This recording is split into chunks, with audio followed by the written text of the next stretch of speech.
ler com os irmãos Deuteronômio capítulo 6, do verso 1 até o versículo 9. Deuteronômio capítulo 6, verso 1 até o verso 9. Estes, pois, são os mandamentos, os estatutos e os juízos que mandou o Senhor teu Deus, se te ensinassem, para os cumprisses na terra que passas a possuir, para que temas ao Senhor teu Deus e guarde todos os seus estatutos e mandamentos que eu te ordeno, tu e teu filho e o filho de teu filho, todos os dias da tua vida, e que teus dias sejam prolongados. Ouve, pois, ó Israel, e atenta em o cumprires, para que bem te suceda, e muito te multipliques na terra que mana leite e mel, como te disse o Senhor teu Deus, como te disse o Senhor, Deus de teus pais. Ouve, Israel, o Senhor nosso Deus é o único Senhor. Amarás, pois, o Senhor teu Deus de todo o teu coração, de toda a tua alma, de toda a tua força. Estas palavras que hoje te ordeno estarão no teu coração. Tu as inculcarás a teus filhos, e delas falarás assentado em tua casa, e andando pelo caminho, e ao deitar-te, e ao levantar-te.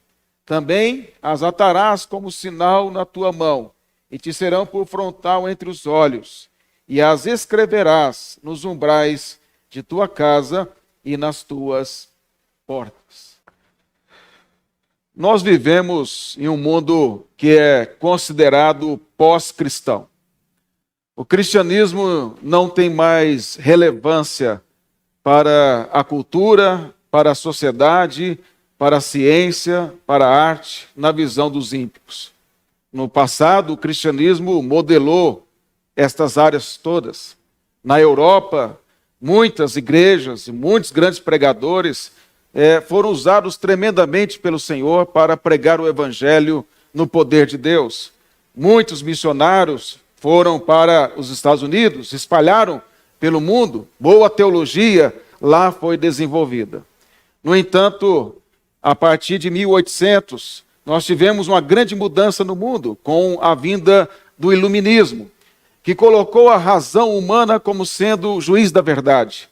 E agora, então, a partir daquele momento, o cristianismo não mais era importante ou não tinha qualquer valor para aqueles que estavam sendo seduzidos pelos desenvolvimentos da ciência. Em muitos aspectos, de fato, ela foi desenvolvida. Naquele momento, naquele período, 4 pilares foram ali estabelecidos para remover o cristianismo do mundo. O primeiro pilar foi Nietzsche, que com o niilismo ele colocou a vontade humana como sendo o centro de todas as coisas. O niilismo agora, a partir daquele momento, começa a desenvolver a ideia de que você, para ser feliz, deve fazer a sua própria vontade. Nietzsche, que disse que Deus estava morto, não porque ele acreditasse que Deus estivesse vivo em algum momento da história, mas uma ironia da parte dele, disse: o velho Deus morreu e agora nós estamos livres para navegar mar aberto. Além de Nietzsche com o niilismo, também outra coluna se levantou, a psicanálise com Freud, uma visão completamente anticristã do comportamento humano, da natureza humana se estabeleceu sem os pressupostos do cristianismo, sem os pressupostos da palavra de Deus. Outra coluna que se levantou naquele período para remover o cristianismo foi Karl Marx, com o socialismo, que começou então a lutar para criar uma nova humanidade, que nas palavras do próprio Karl Marx, ele queria uma humanidade à sua imagem e semelhança e remover por completo o cristianismo do mundo. Uma outra coluna que também se levantou naquele período foi Charles Darwin com o evolucionismo. Então agora não se crê que Deus criou todas as coisas. Deus sequer existe na visão deles. Mas tudo é fruto de uma evolução, de uma explosão que por acaso ocorreu. E tudo isso a partir disso fundou todo o conhecimento humano no Ocidente. Nas palavras de C.S. Lewis, a Europa, a partir disso, foi desbatizada. Mas não apenas a Europa, todo o resto do mundo foi afetado com esses pensadores, com essas 4 colunas, que modelaram não apenas o iluminismo, mas modelou todo o pensamento ocidental. E nós agora não mais vivemos o iluminismo, nós vivemos a pós-modernidade. E a pós-modernidade, o foco dela é o coração, são os sentimentos, são as emoções, é o prazer, não importando ou não crendo que haja uma verdade absoluta. Diante disso, nós temos na nossa realidade uma cultura anti-Deus, uma cultura que virou as costas para Deus. E aí, nossos filhos são criados dentro desta realidade. Nossos filhos são seduzidos através desta construção cultural e social que remove completamente a ideia do cristianismo. E isso é implantado cada vez mais, esses valores anticristãos são implantados cada vez mais através de desenhos, através da escola, através de livros didáticos, através da internet, através de programas de televisão. Eles investem pesadamente para modelar a mente das crianças, a mente dos adolescentes, a mente dos jovens, para que eles se afastem das verdades do cristianismo. Como disse Raul Seixas na sua música Metamorfose Ambulante, que preferia ser essa metamorfose ambulante do que ter aquela velha opinião formada sobre tudo. O que ele disse, na verdade, era niilismo. Ele estava dizendo, eu prefiro ser alguém contínuo, alguém que está em transformação contínua, que não está fundamentado em verdades absolutas defendidas pelo cristianismo. E isso, de outras maneiras, de outras formas, através da arte, da música, tem sido colocado na mente dos nossos filhos. O problema é que a maioria dos pais cristãos não entendem que estas coisas estão acontecendo. Vivem dentro de uma alienação a respeito de todas estas coisas e não se preocupam em acompanhar a formação dos seus filhos. Não procuram ver se os seus filhos estão assistindo algo na Netflix que possa, de fato, influenciá-los no seu pensamento, na sua cosmovisão, na sua forma de enxergar o mundo. Não tem o cuidado de ver o que seus filhos estão vendo no YouTube, quem eles estão seguindo, a quem eles estão assistindo. Não tem qualquer cuidado de averiguar se o que os professores estão ensinando nas escolas realmente não tem qualquer tipo de atitudes ou ensinos contrários ao cristianismo que podem afastá-los da verdade, e se tiver, não tem argumentos para apresentar aos seus filhos para rebater esses pensamentos. Muitos pais não têm qualquer cuidado quanto ao conteúdo que está nos livros didáticos das escolas, não se preocupam com o que seus filhos têm aprendido na faculdade, não se preocupam com o que os seus filhos têm aprendido no dia a dia e com o que eles têm andado. E por causa disso, esses pais cristãos têm terceirizado a sua responsabilidade, têm atribuído aquilo que é exclusivamente deles para a escola, para a igreja, para os avós, para os tios, para a creche, para a televisão, para o celular e assim por diante. Mas as Escrituras nos mostram claramente que a responsabilidade dos pais, ela não pode ser transferida. Ela é exclusiva deles. E eles vão prestar conta diante do Senhor daquilo que eles têm feito em relação à educação dos seus filhos.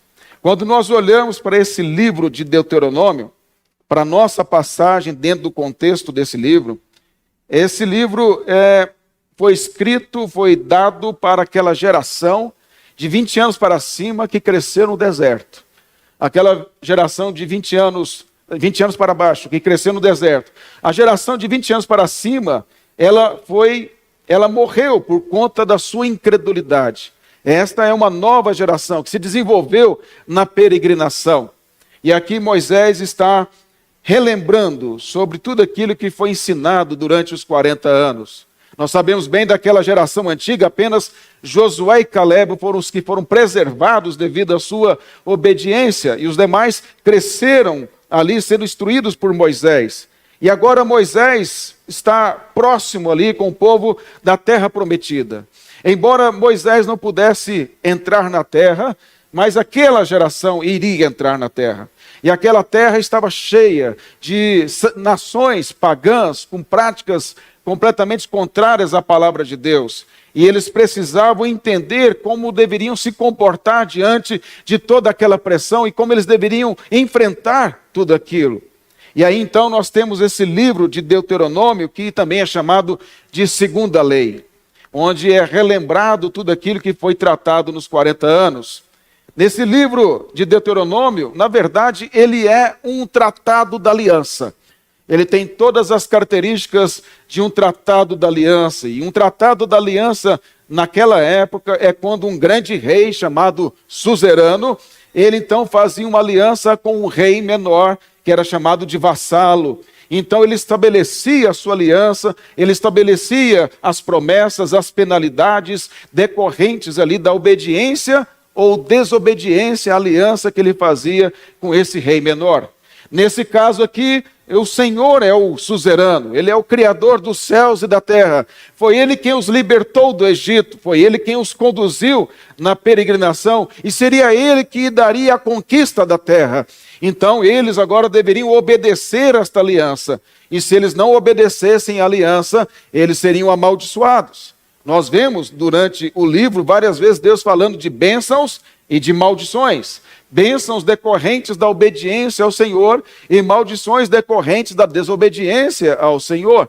Então aquele povo deveria entender que ao ouvir a voz do Senhor e obedecer a sua palavra, o Senhor os abençoaria em todas as áreas da vida. Mas se eles desobedecessem ao Senhor, eles iriam sofrer as penalidades da desobediência desta aliança. Então nós podemos dividir de forma bem didática esse livro em 4 discursos. E o primeiro discurso é do capítulo 1 ao capítulo 4. Podemos dizer que esse capítulo 1 ao 4, que é o primeiro discurso, você pode intitular assim: recorda. É para recordar os grandes feitos do Senhor. Do capítulo 1 ao 4, é como se Deus dissesse ao povo: recorda. Recorda tudo aquilo que eu fiz por vocês. Todas as bênçãos, todas as maravilhas que eu fiz no meio de vocês. A segunda divisão desse livro, o segundo discurso, ele está aí no capítulo 5 ao capítulo 26. Quando ele diz que a temática seria obedece. Então eles deveriam obedecer ao Senhor. A primeira divisão é recorda. O segundo é obedece. Então eles deveriam recordar o que o Senhor havia feito por eles, e por causa da sua gratidão ao que Deus fez por eles, eles deveriam obedecer. Eles deveriam recordar o que Deus fez também, porque Deus é o suzerano. E era uma maneira de um rei falar para um rei menor: olha, eu fiz isso por você, e agora você deve fazer isso por mim, deve me obedecer. Então eles deveriam obedecer ao Senhor, porque Deus havia feito grandes coisas em favor do seu povo. E aí o terceiro e o quarto discurso está do capítulo 27 ao capítulo 34. Do capítulo 27 ao 34, podemos colocar a temática cuidado. Ele quer mostrar a partir desse terceiro e quarto discurso, do capítulo 27 ao 34, para que eles tomassem cuidado. E que cuidado seria esse? Vocês devem me obedecer. Se vocês me obedecerem, serão abençoados. Se vocês desobedecerem, vocês serão amaldiçoados. É justamente dentro do terceiro e quarto discurso que está o capítulo 28, das bênçãos e maldições. Quando o Senhor diz que se eles ouvissem a sua voz atentamente, eles seriam abençoados e todas estas bênçãos os alcançariam. Mas se eles desobedecessem a Deus, as maldições os alcançariam. É nesse terceiro e quarto discurso que Deus fala para eles que propôs a vida e a morte, a bênção e a maldição. Então, por isso que o terceiro e o quarto discurso, a temática é cuidado. Tome cuidado, não desobedeça, não caminhe para a morte. Então, para relembrar bem rapidamente, o primeiro discurso é recorda, capítulo 1 ao 4. Segundo discurso, obedece, do 5 ao 26. Terceiro e quarto discurso é: cuidado para que vocês não sejam amaldiçoados. O nosso texto está em qual discurso? No segundo, que é do capítulo 5 ao 26. E a temática é obedece. É a temática do bloco em que o nosso texto está. Diante disso, eu quero falar com os irmãos, baseado no capítulo 6, pais que amam ao Senhor, educam seus filhos na aliança. Para justificar o meu tema, lembrando o que eu já disse, o livro de Deuteronômio é um tratado da aliança. Então é o povo da aliança. E o Senhor está dizendo a eles, aos pais, que eduquem os seus filhos na aliança, para que eles sejam abençoados. O primeiro ponto que eu quero tratar com os irmãos está no verso 5, do capítulo 6. Amarás, pois, o Senhor teu Deus de todo o teu coração, de toda a tua alma e de toda a tua força. O primeiro ponto é pais que amam ao Senhor. Quando nós olhamos para esse texto, verso 5, nós temos que lembrar um pouquinho o que ele falou no capítulo 5. Porque no capítulo 5, Moisés ele vai relembrar aqui os 10 mandamentos. Em Êxodo 20, nós temos a primeira vez que os 10 mandamentos são ditos. E aqui, então, ele está relembrando os 10 mandamentos. E aí, nesses 10 mandamentos, a partir do verso 6 do capítulo 5, nós sabemos que os 10 mandamentos podem ser divididos em duas partes principais que se desenvolvem. A primeira parte é o amor ao Senhor. Os primeiros 4 mandamentos, dos 10 mandamentos, falam do nosso amor ao Senhor, da adoração exclusiva a Ele, de nós não termos deuses, de nós reservarmos um dia para Ele, para o adorar exclusivamente. Então, os 4 primeiros mandamentos, eles vão falar exatamente desta exclusividade na adoração, no serviço ao Senhor, que o povo da aliança deve ter. A segunda parte dos 10 mandamentos falam do nosso amor ao próximo, fala da nossa relação com o próximo. Então, os mandamentos estão direcionados a respeito do que nós não podemos fazer em relação ou contra o próximo, e isso não devemos fazer por causa do Senhor do próximo. Então, a razão pela qual nós devemos amar o próximo e agir corretamente com o próximo é porque a primeira parte dos 10 mandamentos nos mostra que nós devemos amar o Senhor. O que deve reger as nossas escolhas, atitudes e relacionamento é o nosso relacionamento com o Senhor. E aí, quando você chega no final do capítulo 5, Moisés dá outras exortações depois dos 10 mandamentos, mas aí no final do capítulo 5, verso 32 e o verso 33, ele diz assim: cuidareis em fazerdes como vos mandou o Senhor vosso Deus, não vos desviareis nem para a direita e nem para a esquerda. Verso 33, andareis em todo o caminho que vos manda o Senhor vosso Deus, para que vivais, bem vos suceda e prolongueis os dias na terra que haveis de possuir. Moisés diz: vocês devem tomar cuidado diante desses mandamentos. Lembra que a temática desse bloco aqui é obedece? Diante desses mandamentos, diante destas ordens, vocês devem tomar cuidado para obedecer. E aí Moisés diz para que eles tomem cuidado e que eles andem no caminho que o Senhor mandou. Andar aqui é andar na aliança. Vocês andem pelo caminho que o Senhor mandou para que vocês possam viver. Viver aqui é bênção. E ele diz, então, para que vocês vivam, para que vocês sejam bem-sucedidos e para que vocês prolonguem os seus dias na terra em que vocês hão de possuir. Então, esse é o contexto próximo do nosso texto, onde Moisés, como mediador da aliança, como aquele que deveria transmitir ao povo, mostra ao povo de Israel que eles deveriam obedecer ao Senhor. Exatamente o que nós vemos mais à frente no livro de Deuteronômio, no capítulo 30, verso 19. Lá diz assim, 30, 19, os céus e a terra tomo hoje por testemunhas contra ti, que te propus a vida e a morte, a bênção e a maldição. Escolhe, pois, a vida, para que vivas, tu e a tua descendência. Deus colocou no livro de Deuteronômio testemunhas da sua aliança, os céus e a terra. Isso significa que a aliança que Deus fez com Israel é a mesma aliança que ele tem com a igreja, que é o Israel de Deus. As testemunhas estão aí, os céus e a terra, com relação a esta aliança. E nós só podemos cumprir esta aliança através de Cristo Jesus. A nação de Israel não obedeceu esta aliança. E por ela não ter obedecido esta aliança, como está em Êxodo 19, ela não se tornou uma nação de propriedade exclusiva de Deus, não se tornou um sacerdócio de Deus, porque lá em Êxodo 19, Deus disse, antes de dar os 10 mandamentos, ele disse que se eles obedecessem e guardassem a sua aliança, então eles seriam um povo de propriedade dele, entre todas as nações, e seria um sacerdócio para ele, se eles obedecessem e guardassem a aliança. Eles não obedeceram, eles não guardaram a aliança ao longo da sua história, eles rejeitaram os profetas e eles rejeitaram o próprio Cristo.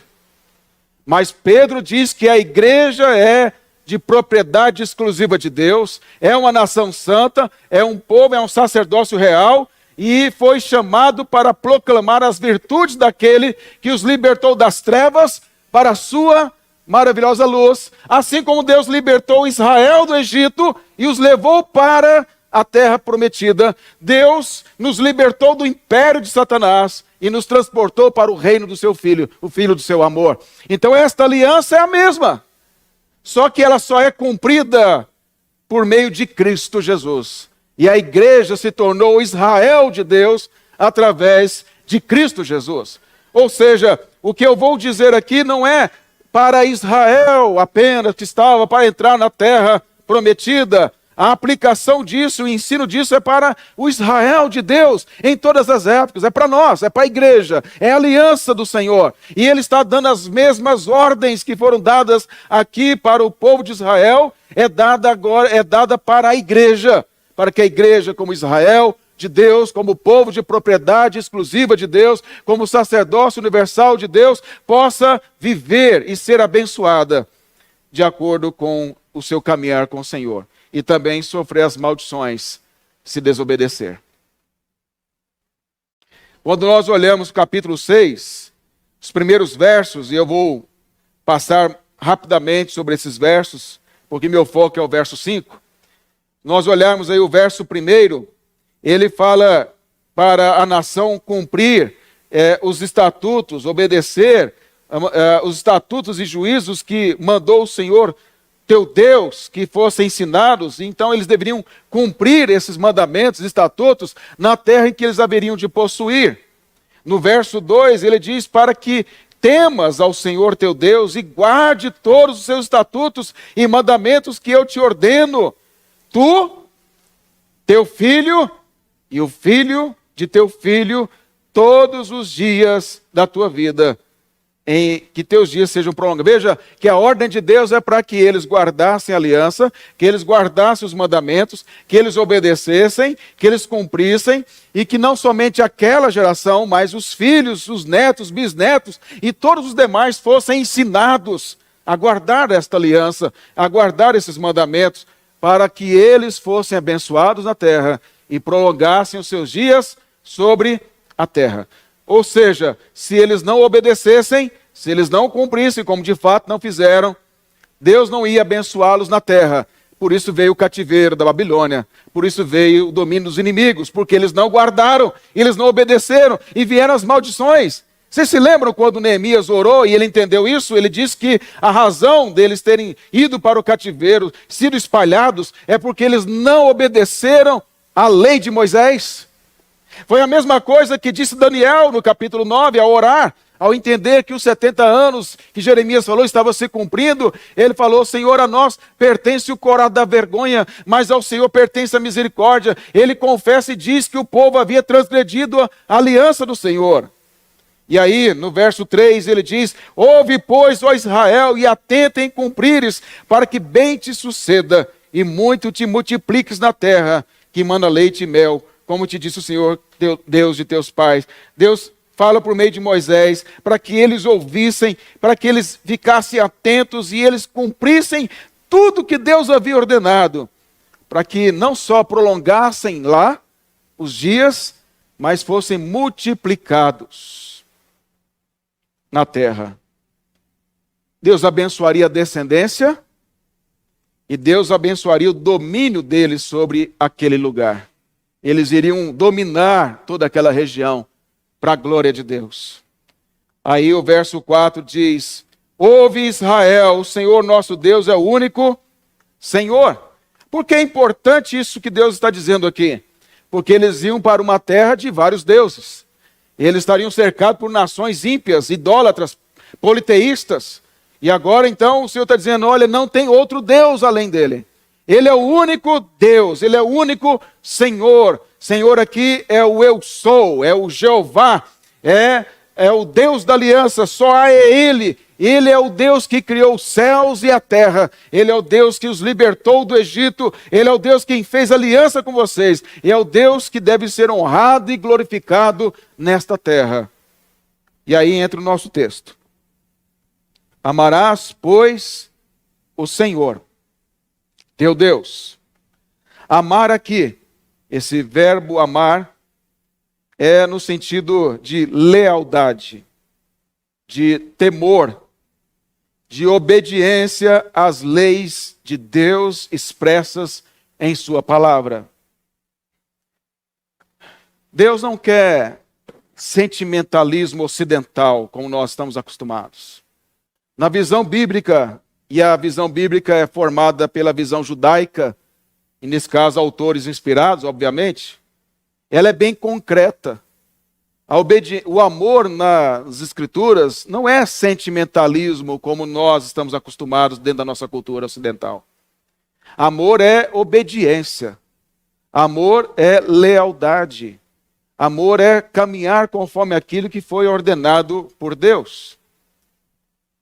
Pense o seguinte: os homens aqui que têm filhos, meninos, quando o filho, ele vem dizer que te ama, eu te amo, meu pai, é até legal. Mas se ele desobedeceu, não adianta ele dizer que te ama. O que um pai quer é que ele obedeça. Quando meu filho fala: pai, eu te amo, eu falo assim, a maneira, se ele desobedeceu, a maneira de você demonstrar que me ama, não é dizendo que me ama, é me obedecendo. Porque agora o que eu quero é obediência. É lógico que para as irmãs, o filho falar eu te amo, as irmãs têm mais sensibilidade que nós. Eu estou dizendo aqui na figura da paterna, porque esta é a ideia de Deus, é a figura paterna. O que ele quer não é declarações: Senhor, eu te amo. Senhor, como o Senhor é importante da minha vida. Olha, chorar na hora do cântico, não que chorar seja errado, não estou dizendo isso, mas aquele emocionalismo vazio, aquelas declarações vazias, que ao que sai da igreja não tem nada a ver com aquilo que foi dito aqui. O que ele quer, na verdade, antes de qualquer coisa, é obediência. Quando você olha para outros textos no Antigo Testamento, você vai ver isso claramente. Davi disse no Salmo 51, se para Deus resolvesse o meu problema, sacrificar, eu teria sacrificado muitos animais para ele, mas o que ele quer é um espírito quebrantado e contrito, esse ele não despreza. Quando nós olhamos em Tiago, a carta de Tiago, que ele fala de fé e obras, ele fala que a fé, ela tem que ter uma operosidade, ou seja, não adianta dizer que tem fé e não obedece. Então, quando diz aqui para amar o Senhor, é obediência. Eu vou fazer isso, mesmo não querendo. Eu vou lutar contra a minha vontade, para obedecer ao Senhor. Porque eu amo, eu sei quem Ele é, eu sei o que Ele fez por mim, eu sei o que Ele faz por mim, e o meu maior desejo é andar conforme a sua vontade, para a sua glória. Então ele diz: amarás, pois, o Senhor, teu Deus de todo o teu coração, de toda a tua alma, de toda a tua força. Essas palavras que hoje te ordenei estarão no teu coração. O que ele diz aí no versos 5 e 6 é que esse amor ao Senhor, esta obediência, não é uma religiosidade exteriorizada. Não é como dos fariseus e escribas, que aparentemente serviam ao Senhor. Mas essa obediência aqui é do coração. Aí você pode pensar, mas pastor, então você falou que é do coração, então tem sentimentos. Tem sim sentimentos, mas o coração para o Antigo Testamento e para o Novo Testamento é a sua natureza humana. É tudo que você é a sua mente, é o seu coração. Veja que ele diz aí, sua força, a sua alma. Quando diz força, alma e coração, não está dizendo que você é departamentalizado. Ele está dizendo que é para você amar e dedicar ao Senhor tudo que você é, de dentro para fora. Ou seja, não importa apenas o que você faz externamente, porque externamente Paulo era irrepreensível antes de ser alcançado pelo Evangelho. Ele diz, não havia nada que pudesse acusá-lo diante da sua vida externa. Mas quando Cristo o alcançou, ele diz que tornou-se como esterco ao comparar-se com a justiça de Cristo, porque ele buscava justiça nele mesmo. Então, quando se fala de amar o Senhor de todo o coração, alma e força, está dizendo para nós amarmos ao Senhor com tudo que nós somos. Não só com emoções, não só com a razão, não só com a vontade, mas com tudo que há em nós. Deve ser para Ele. É o que Jesus falou, quando perguntaram a Ele qual é o principal mandamento da lei. Ele diz, o principal mandamento é amar o Senhor teu Deus de todo o coração, alma, força, entendimento. Onde ele estava citando? Aqui. Ele citou esse texto. É a mesma aliança ou não é? Em 1 João, no capítulo 2, ele fala, e aí coincidiu pela providência, o reverendo Sandoval leu na liturgia, os versos anteriores, João fala que, ora, sabemos que o temos conhecido por isso. 1 João 2, verso 3 a 6. Se guardamos os seus mandamentos. Aquele que diz, eu o conheço e não guarda os seus mandamentos, é o quê? Mentiroso. E nele não está a verdade. Aquele, entretanto, que guarda a sua palavra, nele verdadeiramente tem sido aperfeiçoado o amor de Deus. Nisto sabemos que estamos nele. Aquele que diz que permanece nele, esse também deve andar como ele andou. 1 João 2, verso 3 a 6. O que João diz aqui é, se nós afirmamos que conhecemos a Cristo, nós devemos guardar os seus mandamentos. Se nós não guardamos os seus mandamentos, nós estamos mentindo. Nós não o conhecemos, nós não andamos com ele. Mas se nós guardamos os seus mandamentos, nós devemos andar como ele andou. O que João disse é diferente do que está em Deuteronômio 6? É a mesma coisa. É a mesma aliança. São os mesmos ensinos. Então, amar o Senhor é obedecer a sua palavra e aplicá-la à nossa vida. Diante disso,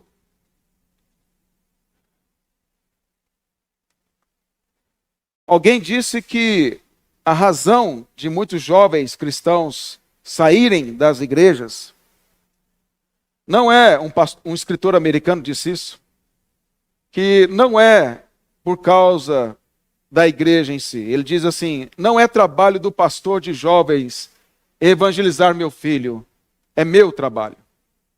Não é trabalho do pastor de jovens treinar meu filho, é meu. E não é trabalho do pastor de jovens enviar meu filho para envolver-se com o mundo. Você devia, é meu trabalho também. O que esse autor está dizendo é que a responsabilidade é do pai no treinamento dos seus filhos. E agora vem para o segundo ponto, no verso 7. Tu as inculcarás a teus filhos e dela falarás, assentado em tua casa e andando pelo caminho, e ao deitar-te e ao levantar-te. Pais que amam o Senhor educam seus filhos na aliança. Veja, nós vimos primeiramente que os pais que primeiramente Israel deveria amar o Senhor como nação, como um todo, mas o verso 7 diz tu aqui, e tu aqui é masculino, é para o pai. Propositalmente dizendo aqui, a aliança é dita primeiramente para o chefe da casa, para aquele que era o responsável principal da casa. Esta ordem de amar o Senhor, de ouvir o Senhor, de obedecer ao Senhor, de aplicar a palavra de Deus, ela é dirigida primariamente aqui aos homens. Quando ele diz tu, aqui, pronome aqui é masculino. Ele está mostrando que é o pai que é o responsável principal perante Deus, querendo ele ou não, não importa. Querendo ele ou não, ele é o principal responsável pelo andamento da sua casa. Quem esteve de manhã, eu falei aqui que o hebraico primitivo, a palavra pai era um boi com um chifre e uma casa. E o boi é a força, representava a força, e então isso mostrava que o pai era a força da casa. Essa é a visão bíblica.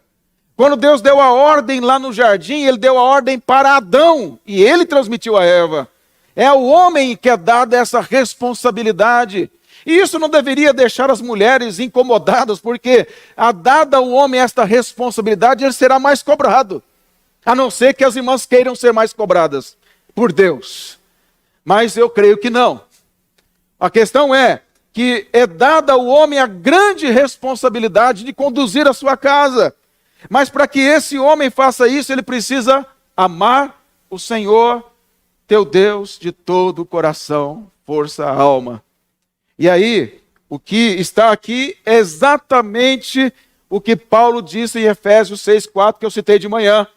Quando ele diz, e vós, pais, Efésios 6,4, não provoqueis vossos filhos a ira, mas criai na disciplina e na admoestação do Senhor. Pais, como eu expliquei de manhã para quem estava aqui, lá no texto de Efésios 6,4, é uma referência aos homens, ao pai.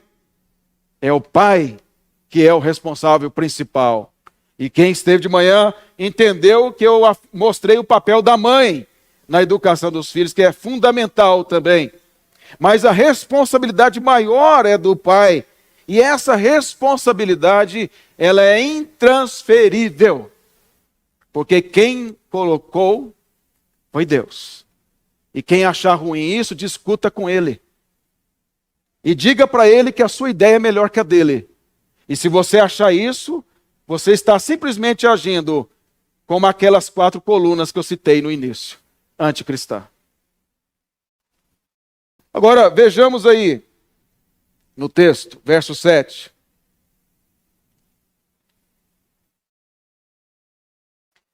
Tu, o pai, fará o quê?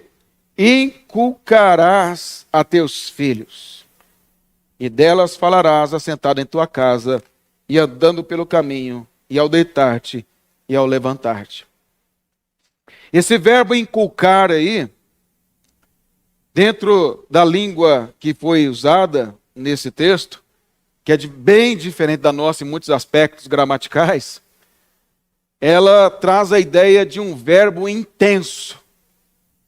É algo muito forte, uma ação muito forte, muito intensa. Esse é o sentido gramatical de inculcar aqui.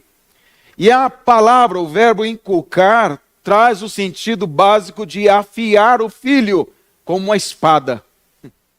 Então o pai é o guerreiro-chefe, é o líder, é o homem. E ele pega então os filhos e os treina para ser homens, e as meninas para serem boas mulheres. Então ele treina, ele afia, ele educa com esse propósito. Por quê? Porque ele foi treinado e ensinado pelo Senhor. E sendo ele ensinado, educado, treinado, disciplinado, corrigido pelo Senhor, e porque ele ama o Senhor que o amou primeiro, então ele quer que o seu filho também ame o Senhor, que o seu filho também seja educado nesta verdade, porque um bom pai quer o melhor para o seu filho, não é? Então ele quer que o seu filho caminhe com o Senhor, porque ele sabe que esse é o melhor caminho. porque ele sabe que esse é o caminho da bênção, esse é o caminho da honra, esse é o caminho que ele terá vida e não morte. Então ele vai se empenhar ao máximo para afiar o filho com a palavra de Deus. Em quais oportunidades, em quais momentos? O texto fala que será em casa, sentado em sua casa. Quando ele estiver sentado lá na sua casa conversando, ele vai estar falando com o filho da palavra. Mas preste bem atenção aqui no que isso quer dizer. Não é você ficar citando a Bíblia o tempo todo para o filho, porque isso até cansa. No sentido de você usar isso de forma errada. Mas se você usar a Bíblia o tempo todo para interpretar as coisas do dia a dia, isso nunca sairá da mente deles. Não apenas eles têm que decorar a Bíblia, mas eles precisam entender como ela se relaciona com o dia a dia. Então o pai é aquele homem sábio que assenta e diz porquê das coisas. E o que está por trás da sua fala sempre é a Escritura. Às vezes ele cita, às vezes ele não cita. E ele vai inculcando no filho, ele vai mostrando para o filho. Ele diz no caminho, quando está caminhando com o filho. Infelizmente poucos pais caminham com o filho. Precisam caminhar com o filho, andar com o filho. E aqui é o filho sendo preparado para o trabalho ou mostrando as atividades do dia a dia. Ele vai, é uma aula chamada, depois do Novo Testamento, uma aula peripatética. Como Jesus fazia, não fazia assim, pelo caminho, ensinando com parábolas, usando coisas do dia a dia. Jesus ensinava de forma peripatética. É o professor que no campo vai ensinando o aluno por meio das coisas que vai contemplando. Então o pai pelo caminho vai ensinando o filho as coisas com linguagens adequadas para a sua idade. É aquele que no findar do dia, ao deitar-se, ele fala das Escrituras, ele ensina o filho, ao levantar ele fala com o filho sobre isso. Ou seja, em todo o tempo, ele quer inculcar a palavra de Deus na mente e no coração. Porque ele sabe que ele tem a grande oportunidade de fazer isso enquanto ele está sendo formado. E aí, quando nós olhamos para esse texto, nós vemos que não somente nesses momentos, mas nesses momentos ocorrem algumas outras oportunidades. No verso 20, diz assim: quando teu filho no futuro te perguntar, dizendo, e aí, que significam estas coisas? E aí você vai explicar. O que o texto quer dizer é que quando os filhos perguntam para os pais, eis a grande oportunidade de ensinar. E quando são crianças, eles perguntam muitas coisas, todos querem saber. E quanto mais o filho caminha com o pai, mais ele se sente à vontade para perguntar. Mais ele se sente com confiança de ser esclarecido. E aí ele vai crescer entendendo que sempre que ele tiver uma dúvida, ele vai procurar quem? O pai. Ele não vai procurar o Google. Ele não vai procurar o professor da faculdade. Ele vai procurar o pai. Pai, o que o senhor acha disso? Eu ouvi isso. Qual é a sua visão acerca disso? Porque ele foi ensinado desde criança pelo pai a interpretar a vida com a Escritura. Quando nós olhamos no livro de Juízes, eu vou mencionar rapidamente,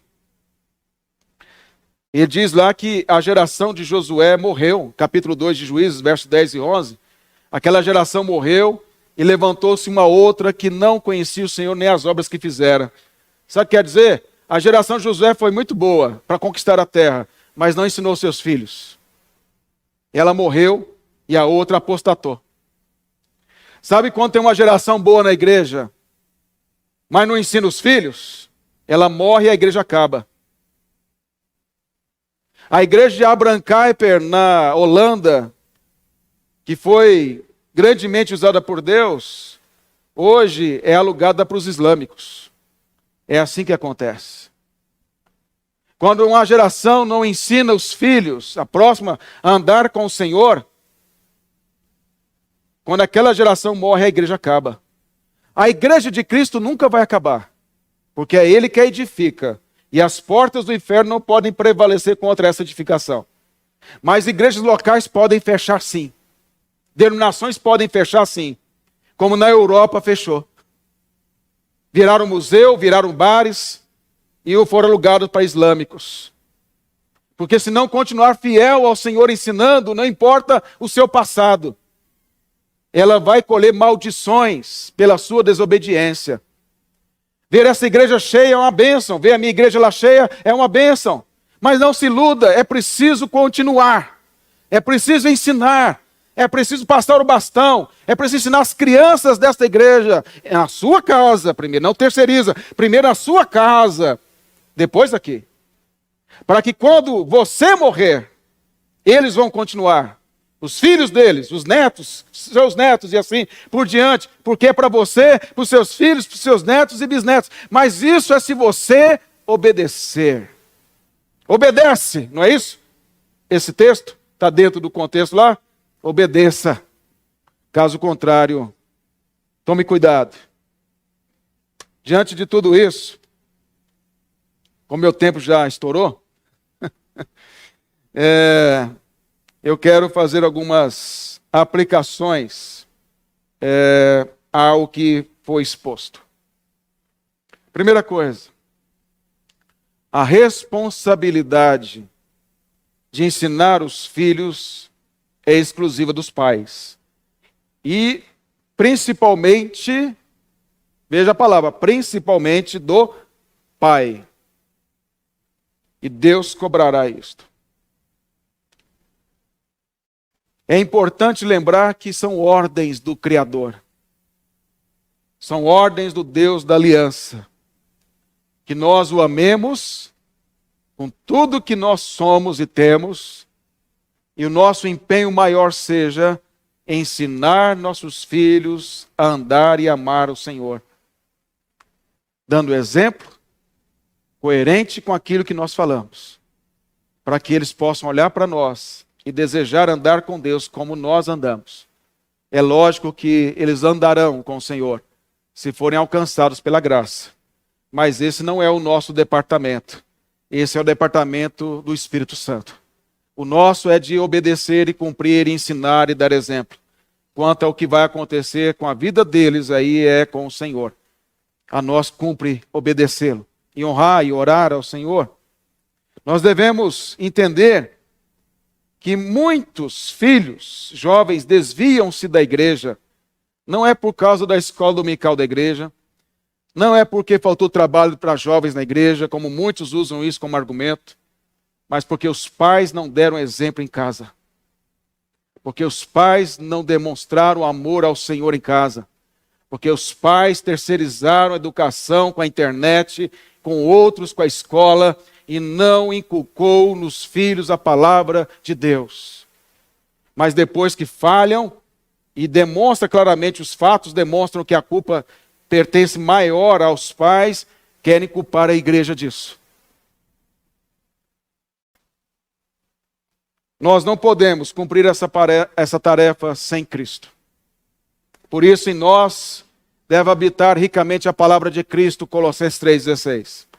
E em nós devemos nos encher do Espírito Santo, para que Ele nos capacite a viver conforme a sua palavra e andar na aliança em Cristo Jesus, para a glória dele, como diz John Piper, e para a nossa alegria. Que Deus assim nos abençoe e que esta igreja continue caminhando conforme a aliança para a glória do Senhor e para o bem de todos que aqui pertencem a esta igreja. Amém.